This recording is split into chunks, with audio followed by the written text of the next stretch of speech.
Welcome to Principles to Live By. This is our 7th session, so we're on the home stretch and delighted that you could join us. My name is Heather Talheimer, for those of you who don't know me. And first and foremost, I just want to thank you for being on this journey with us. We've had so much fun being together every Monday night, getting inspiration, getting ideas, causing us to reflect and think about things we don't always think about. And you've been such a part of that journey. And, you know, the groups have been so much fun and a lot of great interaction. So I want to thank you for your contribution in the group discussion and all, and all the feedback and everything that you've given us. I'd also like to thank our organizing team, which includes myself and Joe Young and Frank Kaufman, Wayne Miller, Sun-Hyung Miller, Catherine Ono, and Luke John. And it's because of, we've been meeting,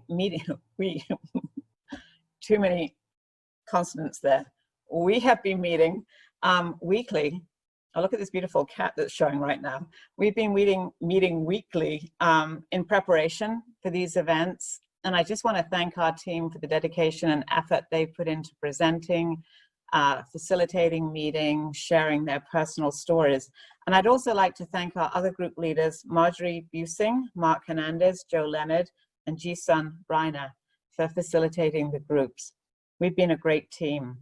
So before we go into the Principle of Creation presentation that we're going to have tonight, I just wanted to go over the housekeeping guidelines with everybody, just to remind ourselves, when you're not speaking, unless we're in the group discussions, please put yourself on mute so we don't get a lot of background noise.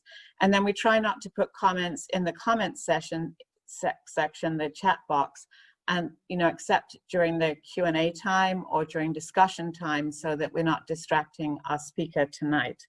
And then when we get into our group discussion, we just try to make sure that everybody gets a chance to speak, that we make 1 or 2 points clearly, and that we allow everyone a chance to express their opinion, their insights, so that we can all learn from that. So, are we ready to go? I think so. So we're going to open tonight's presentation with a wonderful story by Sun-Hyung Miller, and he's going to share with us a little inspiration about a time when he had an experience with God. At lunchtime, we were talking about how we don't always feel God. We're not always sensitive to the spiritual part of ourselves. And so tonight, Sun-Hyung's going to give us a wonderful story. Welcome, Sun-Hyung. Thank you, Heather. Yeah. Yeah, at lunchtime we were having a planning meeting, and we were talking about all of the indirect ways that God can speak to us. And then they said, well, God can also directly speak to us. And I said, well, I don't think I've ever felt God directly speak to me. And they're like, oh, well, that's understandable. And then I said, well, there was this one time. And then when I said that, my fate was sealed. And they asked me to share this story. So I want to share with you a time where I really felt God from within myself. And we don't have a lot of time, and the details aren't even really important, but I want to get through to you the feeling that I felt.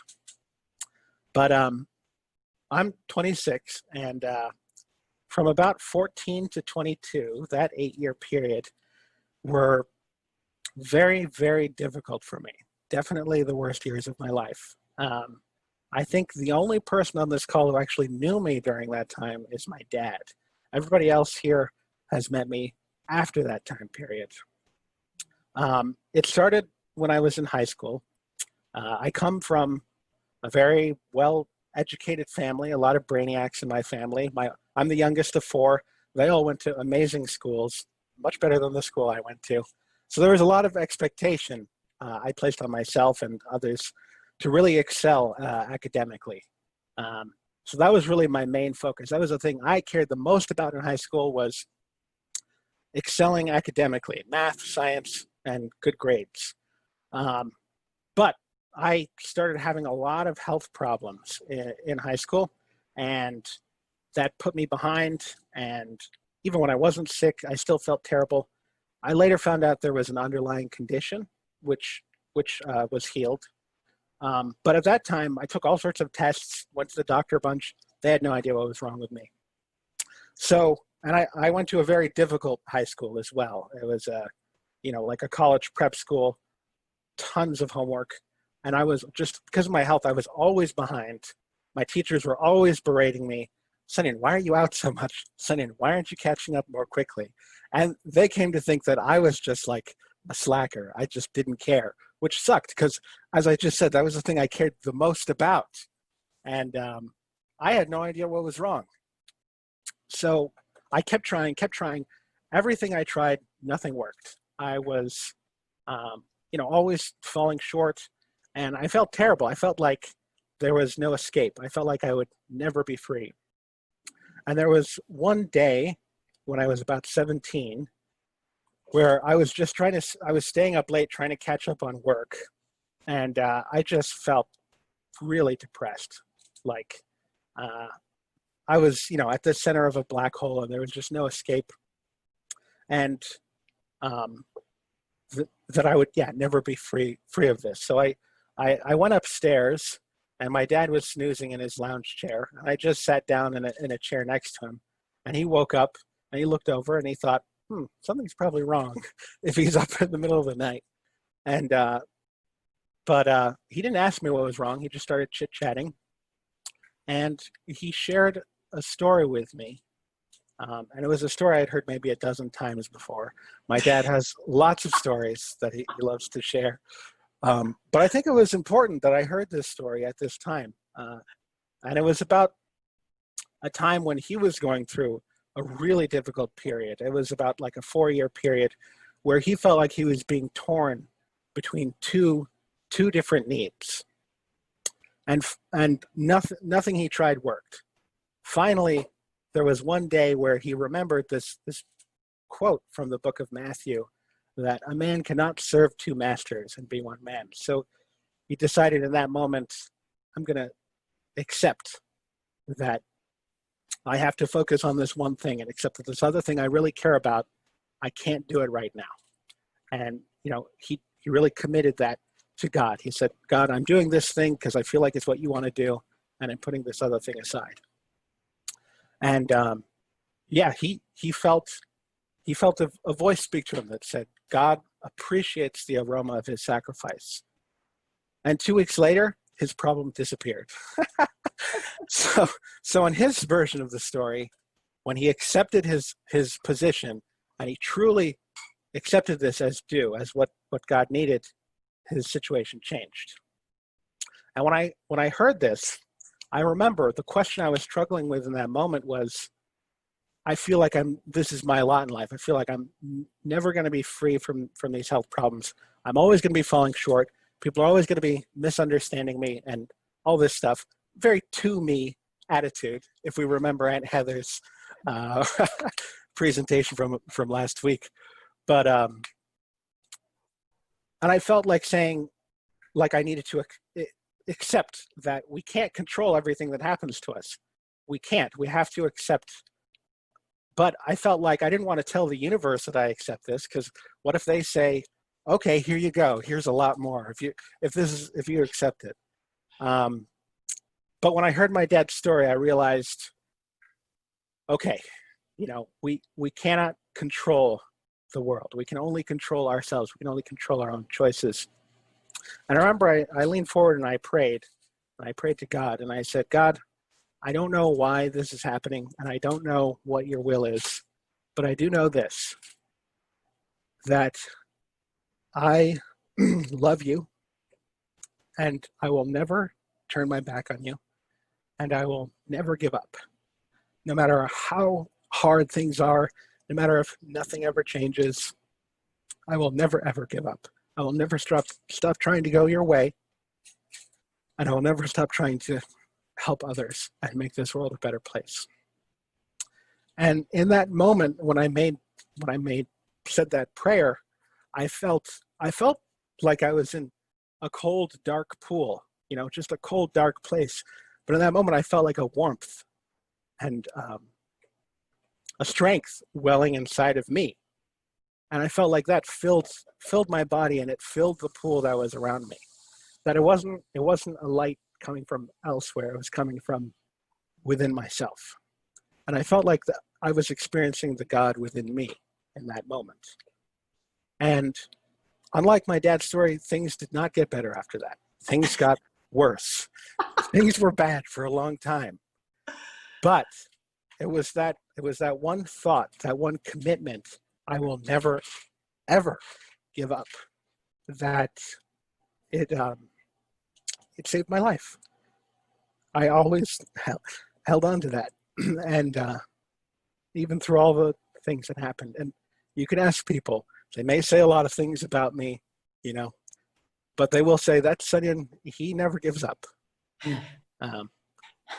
So there you go. There's my little story of God within me.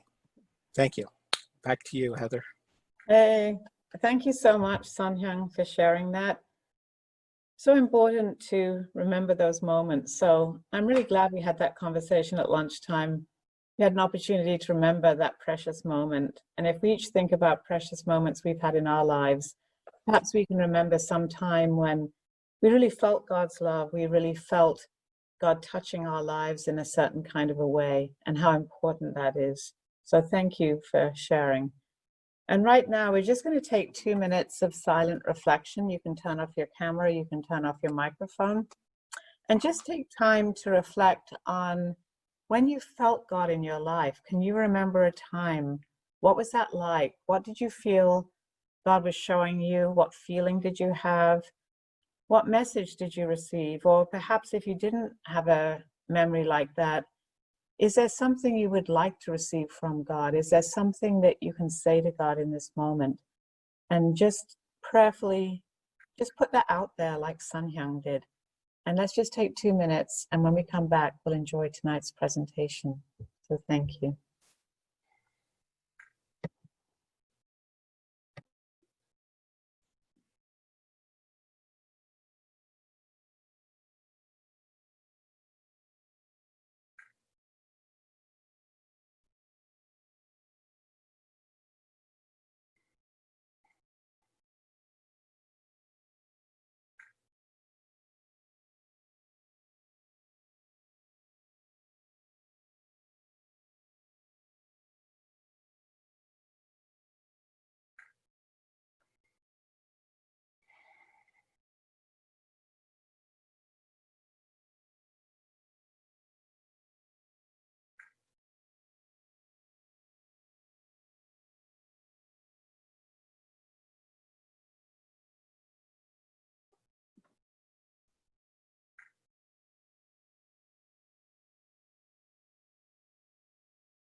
Thank you, everybody. And welcome back. So nice to see everyone's face. So tonight we're really fortunate to have Catherine Ono speak with us. And I imagine you're on the call tonight because in some way you want to grow spiritually, you want to have those moments, those experiences with God. And so she's going to be sharing with us tonight on this topic. Catherine Ono is above all a community organizer. That's one of the things I most admire about her. She's the person who can make things happen and has organized so many initiatives in her life. She's also an artist. She makes incredible, beautiful, artistic things. She can decorate any room and make it look 1,000 times better than it was before. She's also the pastor of she's the pastor of the Boston Family Church. And she's on the leadership team of Project Phoenix that creates intergenerational conversations. So she comes to us with a great deal of passion and with a great deal of love for the principle and to supporting people's spiritual lives. So please join me in welcoming Pastor Catherine Ono. Thank you, Heather.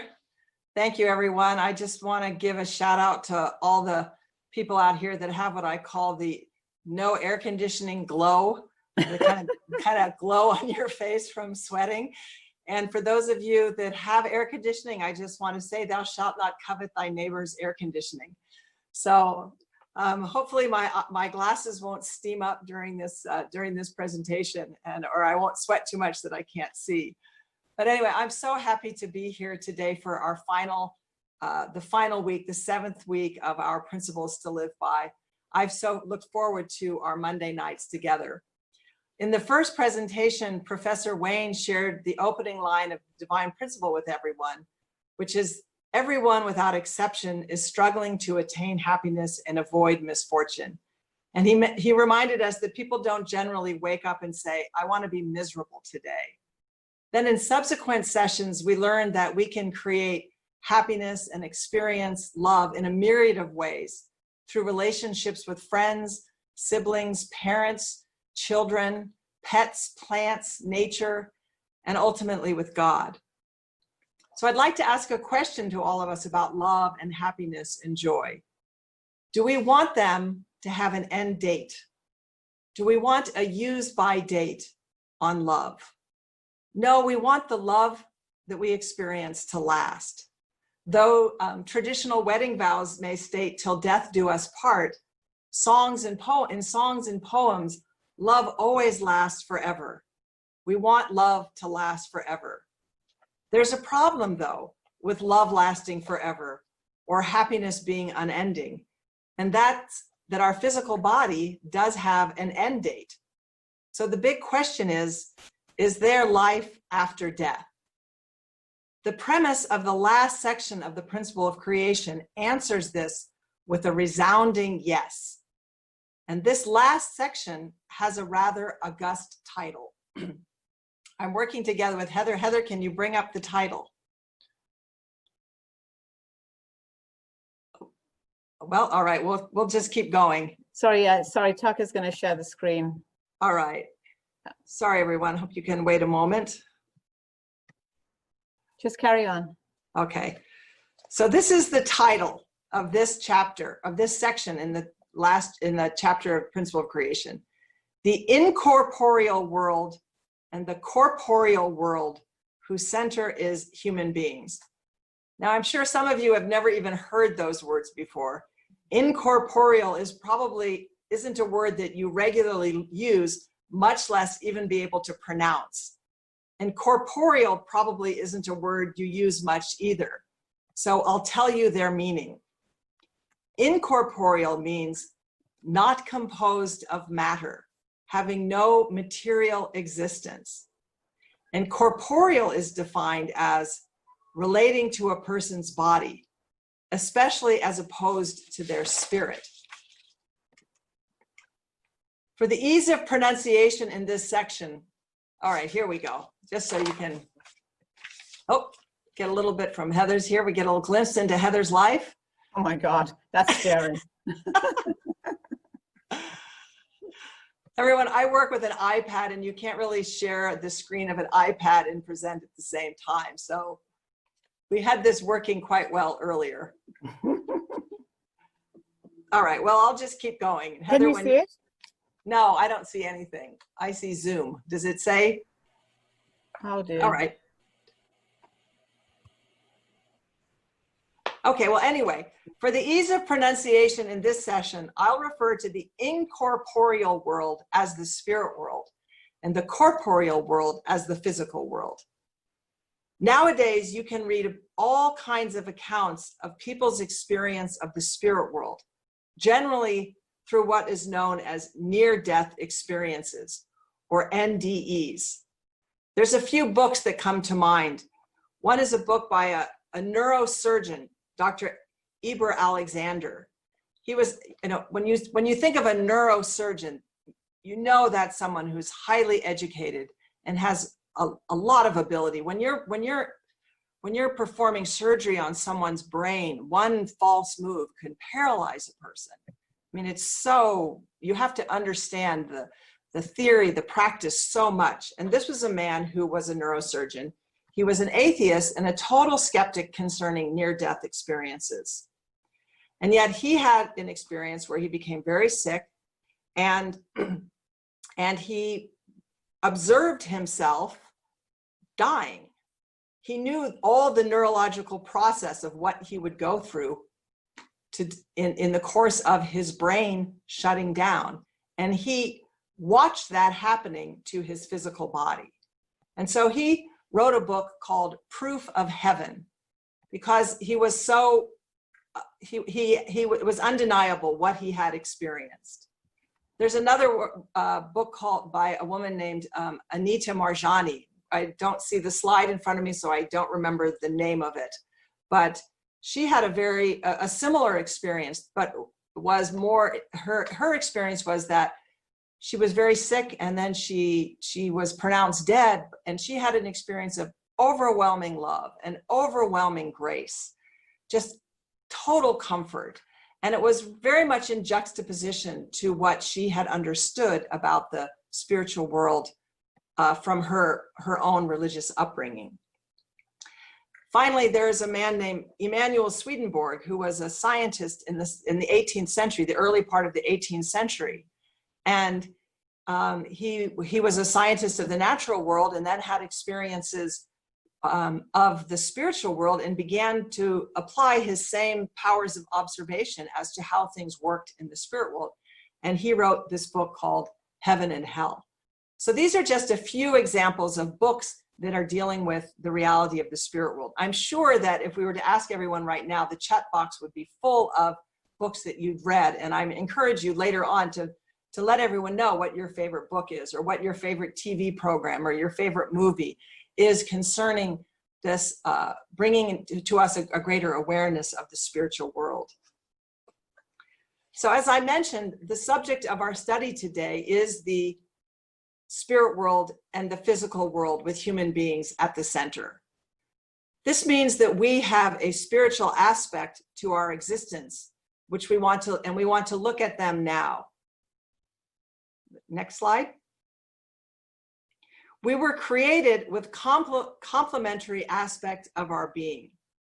Our external physical visible form we call our physical body, and our inner invisible part we call our spirit. And as human beings, we experience three distinct phases of our life: the 9 to 10 months in our mother's womb, the roughly 60 to 100 years on earth, and then eternity in the spirit world. And the nutrients and prenatal care that we receive in the womb prepares us for our life after birth. And all the time that we are in the womb, the elements that our body, we are developing all that parts of that our body will need to survive and thrive on the earth. So what nutrients do we need on earth in order for our bodies to grow and be healthy? The World Health Organization defines health as a state of well-being in the physical, mental, and social dimensions. It's interesting that it just doesn't define health in terms of the physical body, but recognizes the need for well-being in a variety of areas. So we also understand that health is more than just a physical state of being, since as human beings, the human person is composed of spirit and flesh. So our physical self is defined by the part of us that pushes, that instinctual part that goes for food, for water, for shelter, and procreation. So then how does our physical body grow? The next slide. Our physical self maintains its health by receiving energy freely given and freely available in the form of air and sunlight. Sunlight and air are so fundamental that we can easily forget how valuable they are. The important thing to remember at this point is that they are freely available. The other elements essential for our life and our health and our growth are not freely available. We have to make effort to procure them, and they are food and water. Food, water, air, and sunlight interact with one another within our bodies, and we grow and we can maintain our health. These two types of elements, the ones freely given and the ones we make effort to get have their counterparts in our spirit body. So draw your attention over to the spirit self. So what are the nutrients of our spirit self? The elements our spirit needs, which corresponds to the freely given air and sunlight for our physical body, are called life elements from God. The divine love and grace from God. The divine word and wisdom of the source. The energy of the force. We experience life elements in many ways. The still small voice of God that Elijah experienced while hiding in a cave. The sublime feeling we may get from listening to a piece of music or looking at a painting. The majestic awe we feel overlooking the Grand Canyon. And the peace of mind that comes to us when we make a shift into a space of gratitude. We experience the power of these life elements also through the reading or hearing of Holy Scriptures, insightful works of literature, an inspiring TED Talk, a good podcast. There's so many ways that life elements come to us. To help us develop our sensitivity to life elements has been a major purpose of religion. Going to church, to mosque, to synagogue, to temple, were all ways designed to help us to focus on these life elements from God. I remember as a child going to early morning mass with my mom. We would get up early and drive to the local Catholic church, and it would be her time to connect, to sort of reset her compass due north towards God so that she could go back and spend the day raising her 6 children. So God is constantly making her presence directly known to us, to our heart, through people or through nature, through God's word, all day, every day, 24 hours a day. Life elements enable us to experience a depth of love, a sense of joy, a wonder, and what the Bible calls a peace that passes all understanding. Life elements from God are freely given. Then what are the complementary elements for our spirit, similar to food and water? Interestingly, these elements come from our physical body. That's why you see vitality elements there in the middle, in between the physical self and the spirit self. They come through the words and actions of our physical body, providing what we call vitality elements to our spirit.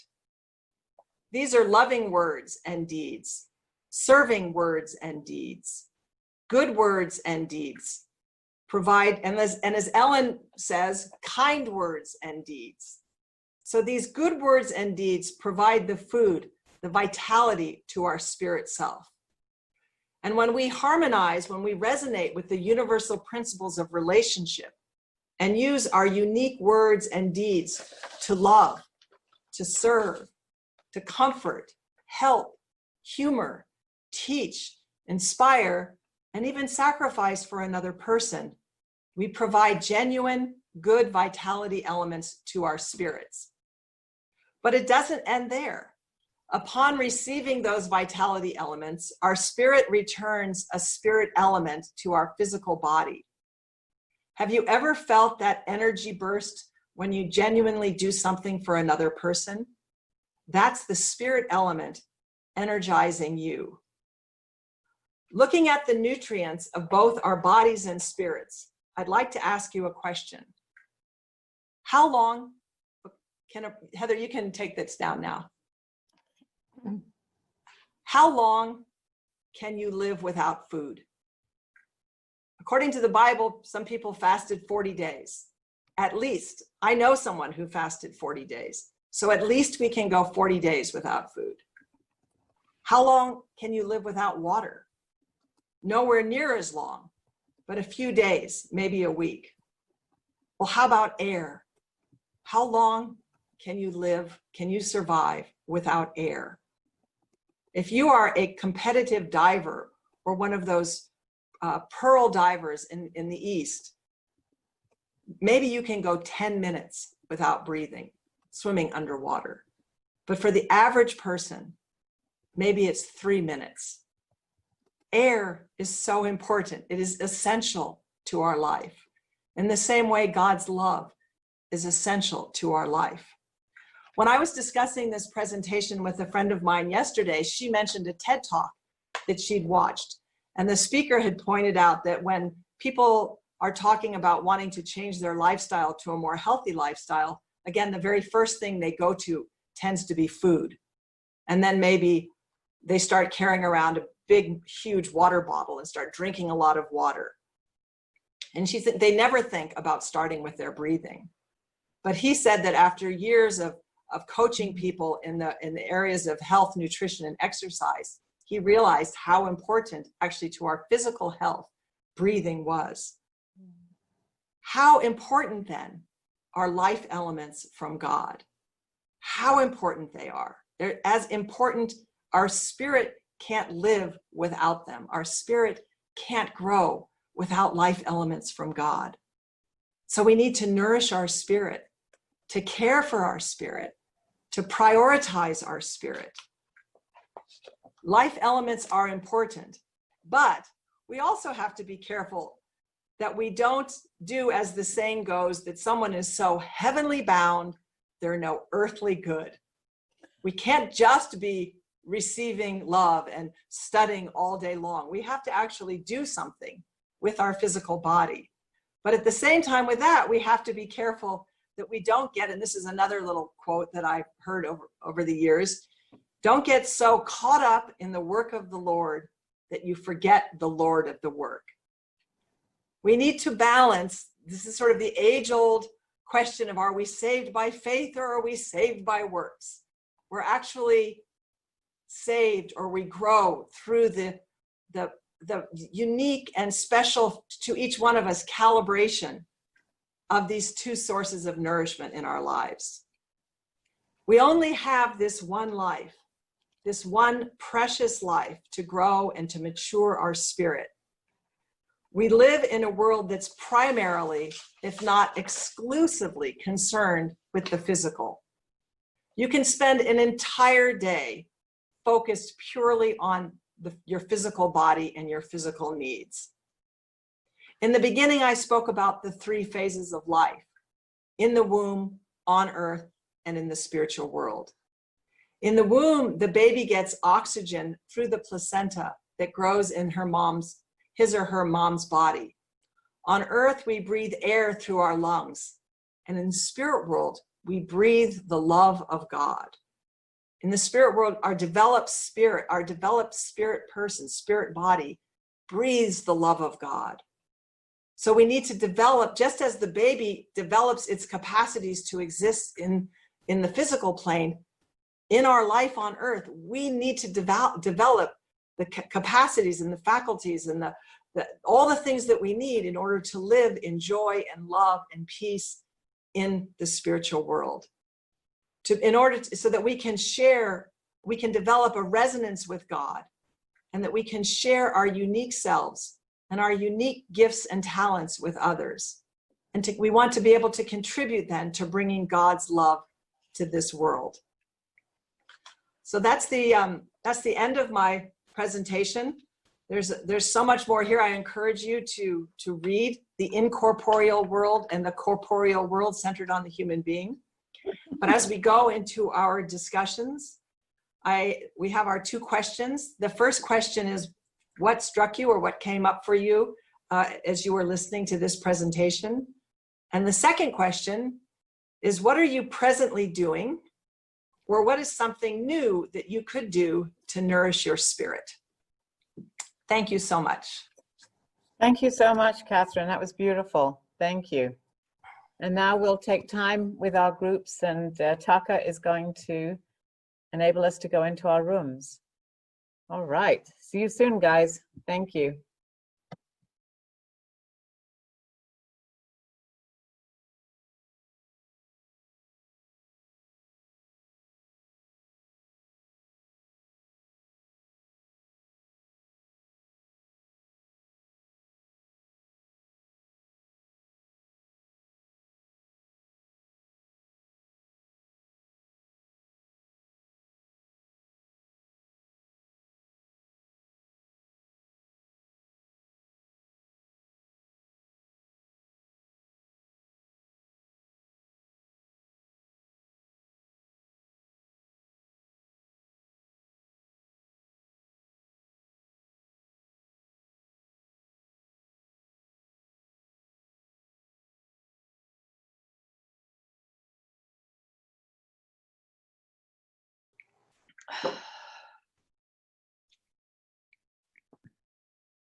Good job, Catherine.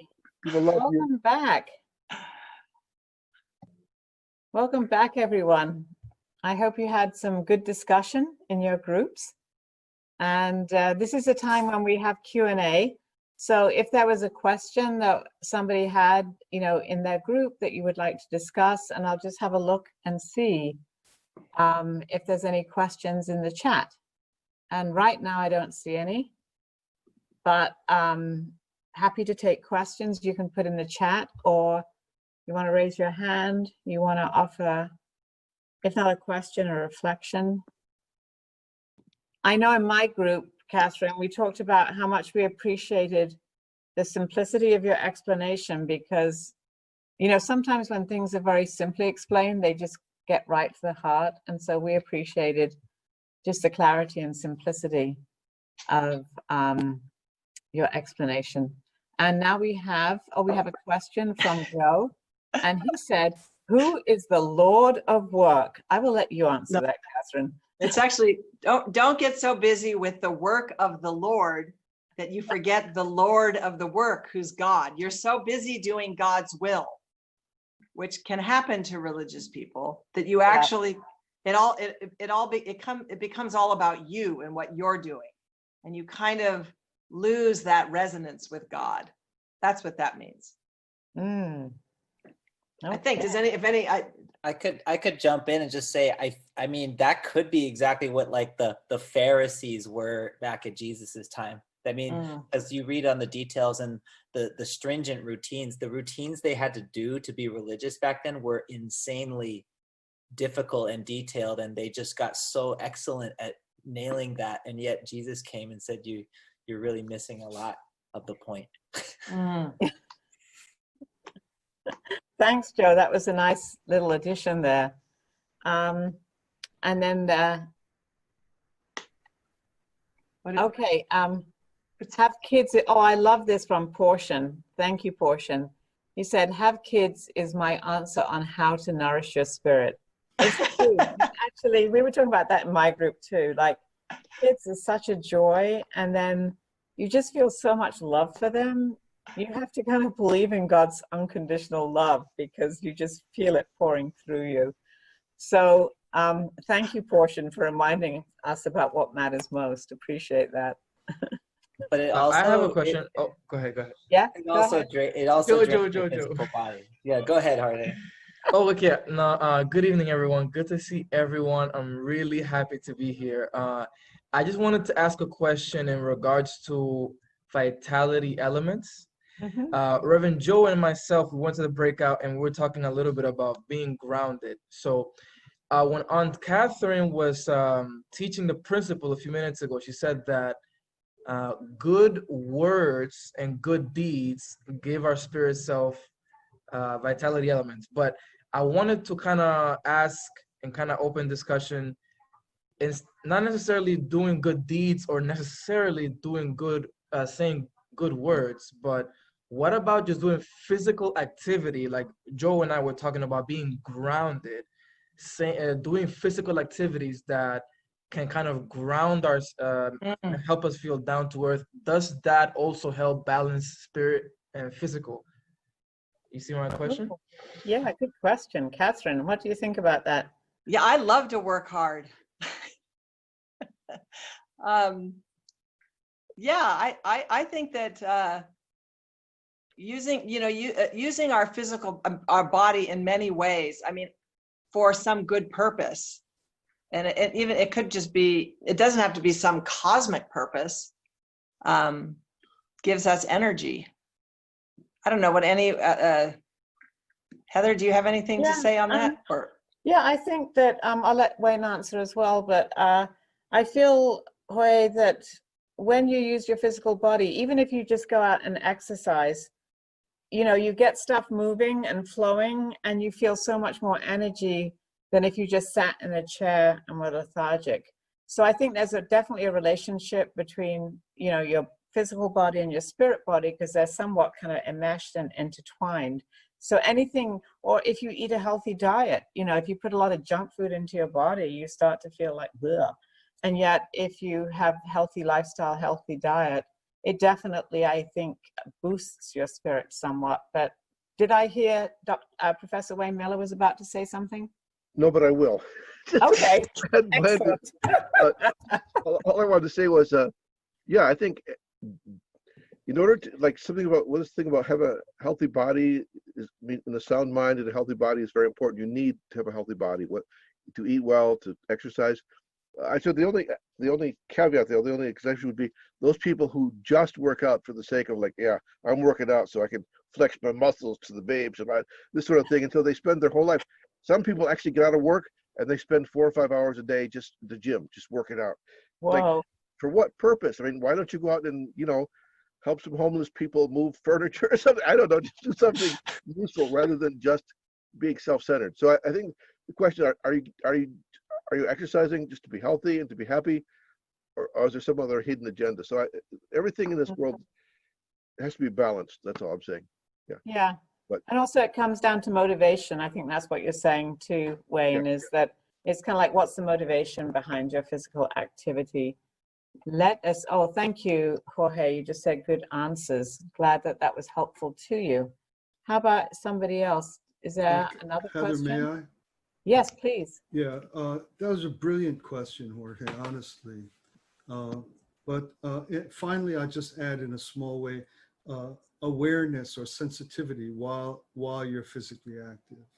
So it isn't only motivation, but rather a sensitivity, so that even if you're doing physical labor or physical work or physical exercise or even nourishment, etc., that there's an element of gratitude and service, even to one's own body, or even to the soil that you're tilling, or even to the pavement that you're laying, or whatever. That the mentality is actually enhances our spiritual growth and our understanding of what God is like.